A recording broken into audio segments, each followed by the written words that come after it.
Ladies and gentlemen, here we are again in the studio, Hudson County View, live and uncut. I'm your host, the local election terminator, rugged and built like Schwarzenegger, John Arhitis, and we've got another great show for you to talk about the latest and greatest Hudson County news. So first and foremost, right to my side here, we have Hudson County Board of Commissioners Chairman Anthony Vainieri, who will join us after the break. Obviously, there is a number of things to talk about pertaining to the county government, and we're going to touch on pretty much anything you could think of. So that will be our first order of business. We're also going to talk about the Jersey City municipal elections. Obviously, the mayor's seat and all 9 council seats are going to be up for grabs in November. And an interesting development here is that 7 members of the Jersey City Democratic Organization, along with the Hudson County Progressive Alliance, are calling on 2 local Democratic leaders to denounce Councilman Rich Boggiano, the Ward C representative, for abstaining on a measure that would denounce the January 6th riots, as well as the calling for the impeachment of now former President Donald Trump. So that's something we're going to touch on. We're also going to talk a little bit about Inauguration Day. Of course, yesterday we saw Democrat Joe Biden, the former vice president under Barack Obama, take the White House. So we're going to have a few local reactions on that end for you. And we have that and more right after this commercial break. Burns Brothers Memorials, Monuments, and Markers, 787 Tunley Avenue, Jersey City. Hudson County's only monument maker, serving all faiths and cemeteries. Design, studio, and large inventory on site. Cemetery inscriptions and custom orders welcome. Burns Brothers Memorials, Monuments, and Markers, 787 Tunley Avenue, just south of Secaucus Road. Craftsmanship that will last for all eternity. Burns Brothers, Jersey City, Albert H. Hopper, North Arlington. Visit us on the net. Consumer Carpets, 3408 Kennedy Boulevard in the Jersey City Heights, your one-stop store for residential and commercial floor treatments, carpeting, linoleum, tiles, laminates, hardwood floors, area rugs, remnants, all major brands, all in stock. Free estimates, same-day installation. Consumer Carpets, it's savings, selection, installation. Credit cards and debit cards accepted. Financing available. Consumer Carpets, price to fit your budget, installation to fit your schedule. On the net at consumercarpets.com. Consumer Carpets, Jersey City, 201-792-2712. Good Friend Self-Storage in North Bergen, New Jersey is a fully climate-controlled facility equipped with state-of-the-art security, packing supplies, a Refer a Friend program, and multiple loading docks convenient for commercial use. Located just off of Route 3 at 4301 Tunley Avenue, Route 1 and 9. Call 201-867-2444 or visit us on the web today. Good Friend Self-Storage. Let us be your good friend. Hudson County View, live and uncut. John Arhitis, and as I just mentioned a few moments ago, I'm joined with the Hudson County Board of Commissioners Chairman Anthony Vainieri. Mr. Chair, thanks for coming in. Thanks, John. How are you? Doing well, yourself? Thank you. All right, you're welcome. I just got to give you kudos, seriously, because you have a really good show. You have a nice show. You listen to both sides, you know, whether you like the person, not the person. You know, you get our elected officials here. You get people who want to be elected officials that come here that can't even get 10% of the vote, and you still look out for those people, which is good, and that's why you're fair. There's a lot of Mickey Mouse entities out there that try to be like you, that can't even come close, that they only take their side of the story, and that's it. They don't come back and ask you, what happened here, what happened there. They'll just take a picture and put it on their little Mickey Mouse news camera and think they're like, you know, in Channel 2 or something.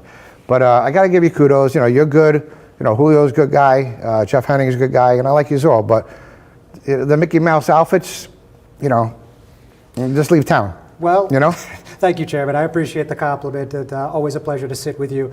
And all I could say is hopefully with this new administration, we'll see a change in the, you know, quote unquote fake news era, and perhaps we'll turn a corner to your point. So with that said, you know, let's talk a little bit about President Biden. So I know that the county executive, he told me back in November that he thought that Joe Biden would be an amicable partner, someone he could work with in the federal government, unlike President Trump. So now, obviously, as I mentioned, and you're well aware, the president's been inaugurated, and he's put a few immigration policies on the map already. He said that he's looking to give 11 million undocumented immigrants asylum, though on the other end of the immigration spectrum, he's presumptive Homeland Security Director has said Alejandro Mayorkas has said that he doesn't have plans to defund U.S. Immigration and Customs Enforcement, therefore he has no plans to abolish ICE. So when, the Hudson County Executive and when some of your colleagues, when you were talking about Biden coming into office and how this would relate to the ICE contract, what exactly did you have in mind and what were you thinking on that end? Well, first of all, it would be a lot more we could discuss with an administration like a Biden administration versus a Trump administration. You're talking about night and day. The Biden administration is leaning towards more like the immigration accessible to path to citizenship, helping ICE detainees, hopefully. There are ICE detainees that are in a facility that are for hard crimes. They'll have to be tried for those crimes. You can't get away with anything. Why should anyone else get away with anything? Some of them want to go back to the country. Some of them want a path to citizenship here. So under the Biden administration, I think it's going to be a lot easier to work with the ICE administration on a federal level versus the Trump. Because Trump, it was just his way or no way. And we couldn't get any rapport with the administration whatsoever in the world. We wanted a path to exit. COVID started. We had 2 plans in place. The Mercer County inmates, we were going to get them. They were going to close the facility. Went to court. Yes, that was Mercer. Yeah. Okay, we were going to take over their whole facility with the correction officers in Hudson County, and their superior association appealed their decision. The freeholders in that county, now commissioners, approved it. We approved it. That was one of the paths to exit. Another path to exit was going to be from the state. We were almost going to be like a halfway house for federal prisoners on the state level. We're going to hold them here, and things didn't work out. COVID really hurt a lot of things, plans that we had in place, hurt a lot of people, and naturally, wasn't really the best year to do anything. So we're looking forward to working with the Biden administration. Hopefully, we can come up with some solutions to help these people. Sure. So just on your first point, so I know it's been, since November 24th, there's been a lot of conversations about the criminal status of some of these detainees. Now, one of your fellow commissioners, Bill O'Day, as well as the jail director, if I'm not mistaken, said at a recent meeting that while the majority of these people that are detained, I believe we're at about 85 or so, have been convicted of crimes, some of them have already served their sentence. And I know Commissioner O'Day said that was a pretty high number. He said like 95% had already been either convicted or served their time or, found not guilty, et cetera. So, I mean, what's your thoughts on that? Well, listen, we can't let them go. Okay, Bill O'Day can't let them go. I can't let them go. The director, I don't want to mention his name on the air, the director can't let them go. Okay, it's the federal government that's holding everything up. And that stems to this Trump administration with his policies that didn't even come down to the county levels. That's why these detainees are sitting there waiting for the cases to be heard, waiting to be deported, waiting to get whatever they need. They're waiting. Like Bill O'Day says, let them go. We cannot let them go. We don't have the authority to let them go. If you look at the Bergen County Sheriff's quote, he cannot let them go. He stated that. They spray painted his house. Let them go. Free the detainees. You can't. It's a federal issue. We only house them. We do not arrest them, and we cannot let them go.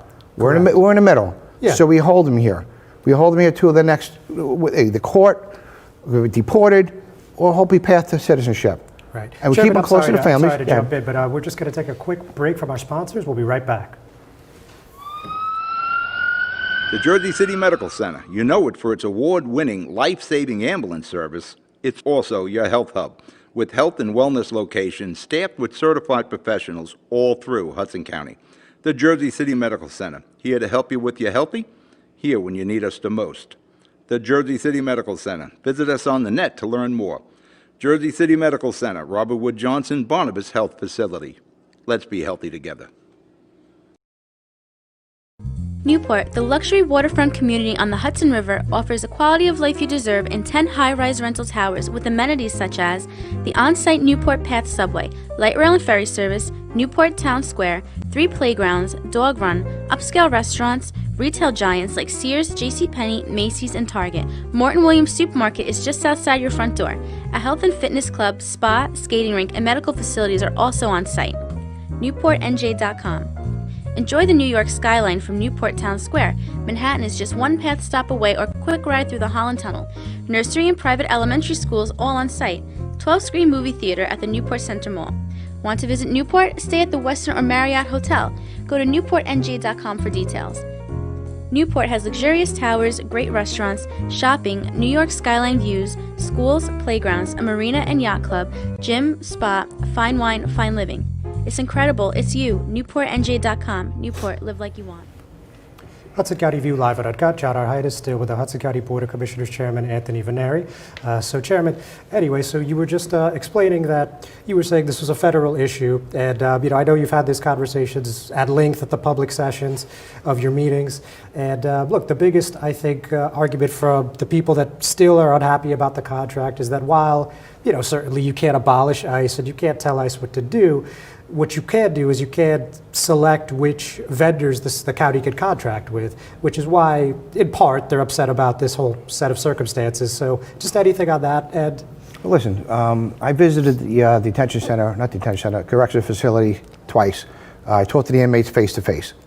I told these inmates what they're facing. If we do not renew the contract, they may have to be shipped as far away as Arizona, Texas, closest maybe Pennsylvania, way on the other side of Pennsylvania. They looked at us like in fear. They did not want to leave. And even Bill O'Day was there, Alistair Frelly was there, and Stick Romano was there. All of our commissioners went. 4 of us. We can't have 5. 4 went. Mm-hmm. They all looked at us and said, we want to stay here, we like it here, we're okay here. We do not want to leave. That was enough to me to make up my mind to vote on a contract to help these detainees just stay where they are. We give them free legal counsel. We give them English as second language. We help them for path to citizenship. They have a beautiful new library. We just gave them 85 flat screen TVs.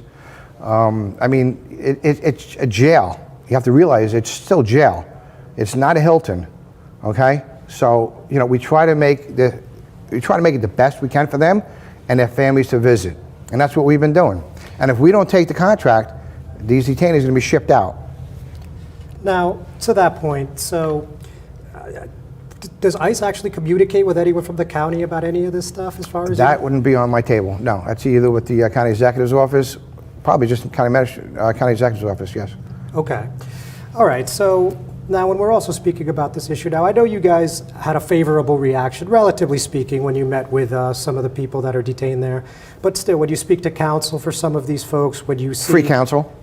Free counsel, when you speak to, when you read independent reports, I should say, you still hear about people making complaints that are talking about, horrid conditions. They're saying no soap, no hand sanitizer, no toilet paper, and other things. I mean, you've heard a lot. I don't want to be too repetitive here, but what do you think about those accounts? I don't know where they're coming from. I think it's somebody escalating and making rumors. We get reports. We talk to the jail director twice a month. We have meetings with him twice a month. We ask him these questions. Nothing's to the truth. Can a bathroom run out of soap? Yeah. Does your bathroom have soap here? Are you running a little low? Should we tell everybody that you're running low on soap? You're a bad guy? So things happen. Maybe they may happen. I don't know of them particularly happening. We don't know them. We don't get those little fine reports. As far as them saying they will have COVID, there was one out of they said 19 detainees had COVID. 1 had it, okay? The other concern, actually, I'm glad you brought that up. So there was that outbreak, which I believe is ended at this point. But the other thing that I wanted to mention is there was a concern that a lot of detainees were being transferred to Orange County, New York. That wasn't true at all. It wasn't true at all. The director said it's not true. So what am I going to do? Say you're lying? I'm listening to the ICE people? All right. And actually, the other thing, too, was there was talk of a hunger strike, but... There's no hunger strike. Okay. No hunger strike.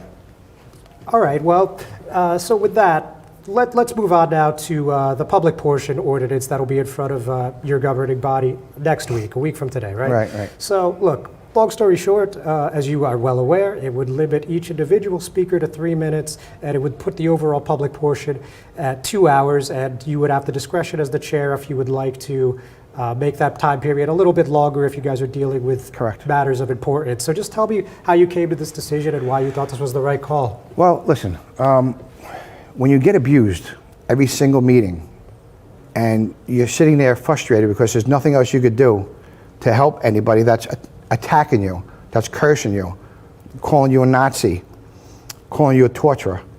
I've been called every name in the book, okay? So has all the other freeholders, commissioners now. I'm gonna say freeholders because we were freeholders then.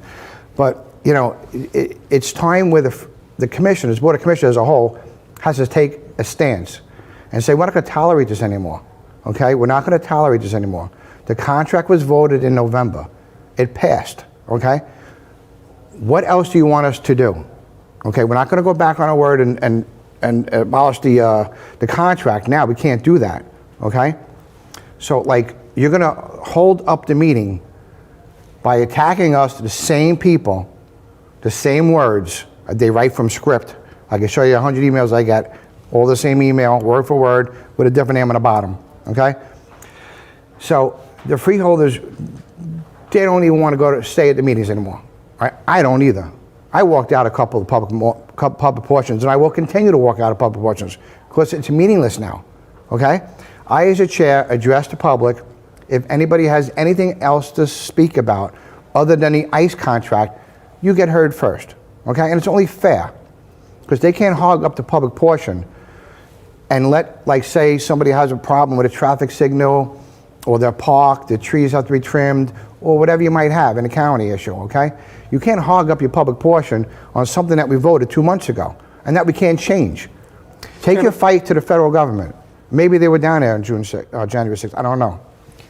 Well, I'm not too sure about that either, but we're going to take one more break, so we're going to be right back. Most women who give birth recover without problems, but any woman can have complications after the birth of a baby. Learn the post-birth warning signs, such as fever, headache, chest pain, shortness of breath, increased bleeding, or thoughts of hurting yourself or someone else. Knowing these can save your life or the life of someone that you love. Trust your instincts. If you feel something is wrong, call and get evaluated by your healthcare provider. If your symptoms get worse or you do not hear back from your physician, call 911 or go to the nearest emergency room. RWJ Barnabas Health. Let's be healthy together.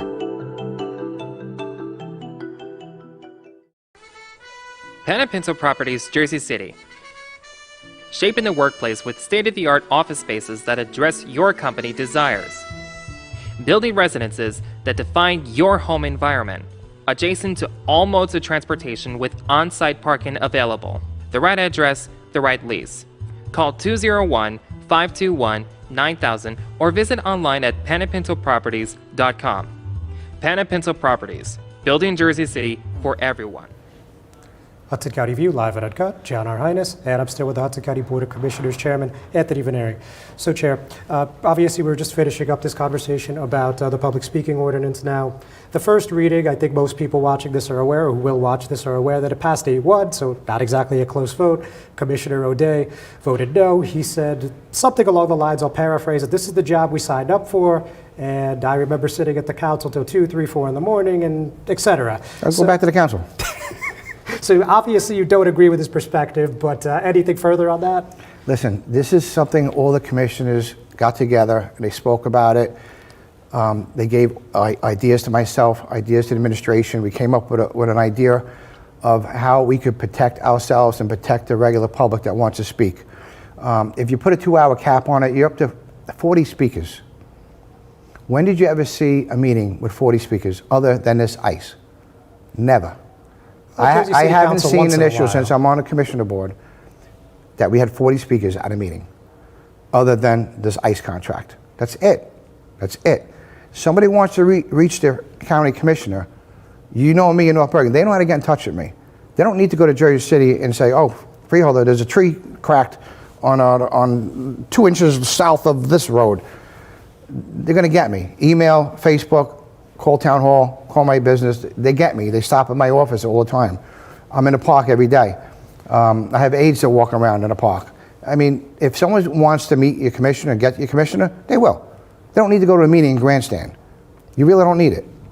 So the 2-hour cap came from one of the commissioners, I'm not going to say who, because I don't want to throw anybody under the bus, but we all agreed on this is the best we should do. I'm not going to say it's going to be forever, okay? We could always change things. We could always go back. And like I said, If somebody is there talking to something of substance, of some other county issue they may have, I'm not going to cut you off. I went many times, but I didn't even cut these people off. That's true. If they were past their 5 minutes. I let them speak another minute or two. Mr. Chair, actually, at that point, we are running a little short on time, coincidentally. So, but you did say last week, and I know you've said to me and others publicly, that the county's moving forward and, the ICE contract's in the rear view. So what are you speaking of when you're talking about the county moving forward? County moving forward. We just opened up a public safety training center. The first one we had, I think, ever, okay? We broke ground for the new courthouse, administration building. Every single one of our parks have been done from top to bottom, okay? Turf fields. Recreation, senior programs. Like I said, the COVID hit. We didn't have the senior boat trips, picnics, things like that. But, the county is moving forward. And we can't let this one issue just stop us, put us in reverse.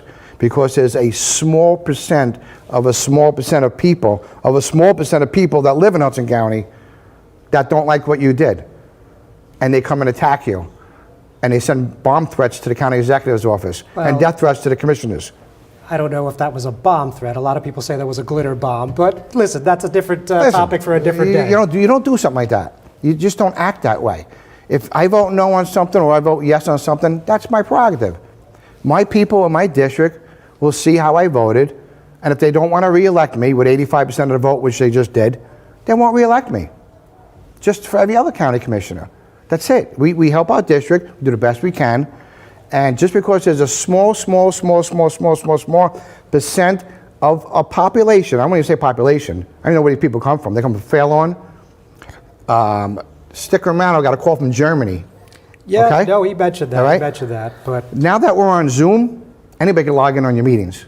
It's true. So it's not like, once we start going back into our chambers when it's safe, I think you're going to start seeing a lot of these people dwindling down. Because they're not going to make the trip into Jersey City. They might go in their own county and arrest their Bergen County freeholders or commissioners. Well, that remains to be seen. Mr. Chairman. Thank you, sir. Much appreciated, Good ladies luck. and gentlemen. Thank you for watching. We're not done yet. We'll be right back. Stevens Jersey City Ford, located right off of NJ 440 North. Across the Hudson Mall is your one-stop for all your automotive needs. Check out Ford's latest models like the 2020 Ford Fusion with its stylish looks and hybrid options, or the unparalleled high-performance 2020 Ford Mustang. The 2020 Ford F-150 Raptor is ready for those rugged off-road terrains with trail control. Need a mid-sized truck for your towing and hauling? The 2020 Ford Ranger will deliver. The 2020 Ford Escape is a luxury SUV that was made for comfort and adventure on the go. Returning is Ford's legendary Bronco, which takes you back to the true meaning of off-roading. They are now available for pre-order in our showroom or on our website. Let us help you find your next vehicle. Stevens Jersey City Ford, 201-432-7272. Hudson County View, live at Uncut. John R. Highness. So, like I said, we got a couple things we wanted to touch on before we call it a day here. So, first of all, we're talking about the Jersey City municipal elections. As I'm sure all of you watching are aware, that's going to take place in November.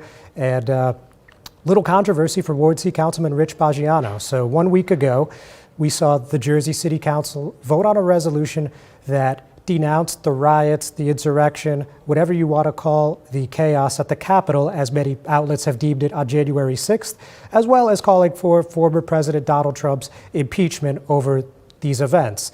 Now, the one person who abstained was Councilman Boggiano. It passed 8-0-1 with one abstention.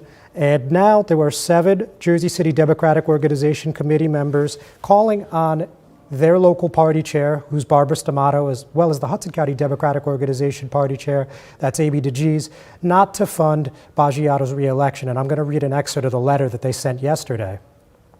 So, last Wednesday, Jersey City Councilperson Richard Boggiano was the only council member to abstain on a resolution condemning these attacks and calling for the impeachment of President Trump. In a statement on the vote, he said that he feels Jersey City Council has no place condemning the president. This is wrong. A threat on democracy at the national level is a threat on democracy at every level of government. Now, for those of you that may have missed the meeting or perhaps just didn't watch till the end, I'm just going to read to you an excerpt of what the councilman actually said during this session. He said, "I think it was a disgrace and disgusting," of course talking about January 6th in D.C., But I don't feel we as a council have a right, whether it's Bush 1, Bush 2, Obama, Clinton, or any president, have a right to include something like that in a resolution. That's why I'm abstaining, which is what he said, again, last Wednesday at the council meeting prior to the vote.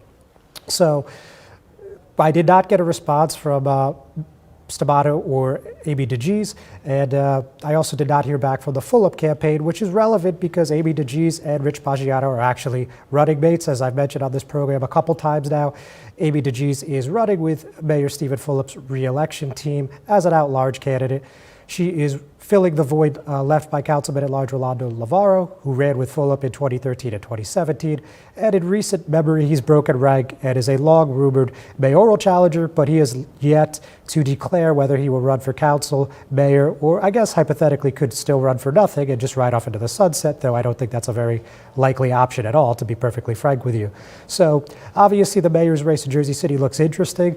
We're also waiting to see what's going to happen with Rob Menendez Jr., who is an attorney and of course the son of U.S. Senator Bob Menendez. So with that, we're going to also talk a little bit about a planning board decision last night that was also in Jersey City. So this was covered by my colleague Daniel Uloa. So Dan, thanks so much for your commitment, for hanging tough and doing thorough coverage of this meeting, as always. So long story short, the planning board unanimously approved this 9-0. So the Bayfront redevelopment is something that we've been talking about for years. The council actually approved bonding for this property. It was not cheap. It was $170 million. And this was all a culmination of work over about a decade because Honeywell actually came to an agreement with the city to get rid of chromium contamination. And since then, we've actually, as recently as June, we saw city officials talking about the first stage of this redevelopment project going off, and this is going to have a significant part of the Hackensack River, and it's going to have affordable housing, workplace housing, and so on and so forth. So I just want to tell you a little bit more about the specifics. So to that end, the plan along the Hackensack River calls for 8,100 units of housing, a 340,000 square foot office space, 450,000 square feet of retail, and 19 acres of parks. And a recent add-on calls for a K-8 school that would have the capacity for 400 students. This would also include 35% overall affordable housing with a maximum requirement of 50% of the housing units to be priced for workforce housing, again, as my colleague reported. So that's certainly something to keep an eye on. I mean, this is something that could quite well be very transformative for the west side of Jersey City. We're going to keep you updated on that the best we can. So let's talk a little bit about inauguration briefly. Obviously, we're short on time here, but a member of the Hudson County Electoral College, that's Francesca Giratana, talked a little bit about how the path forward is now after President Biden was inaugurated. So I'm just briefly going to read an excerpt from her. And she said, growing up in Jersey City, I was afforded the opportunity to embrace the diversity of our country from my own backyard and witness firsthand as friends and neighbors pursued their American dream. And finally, before we call it a day, I just want to also mention that Hoboken Mayor Ravi Bala is applauding President Biden on rejoining the Paris Accord. And in short, he said, I am grateful that President Joe Biden is taking immediate action on the very first day in office to rejoin the Paris Agreement. Nowhere is climate change more real than coastal communities like Hoboken, where rising sea levels threaten the very future of our city. The president, in his address before a world stage, said America will lead, not merely by the example of our power, but by the power of our example. So with that, I think we have hit the mark just about perfectly. Thank you, ladies and gentlemen, for tuning in. We'll see you next week.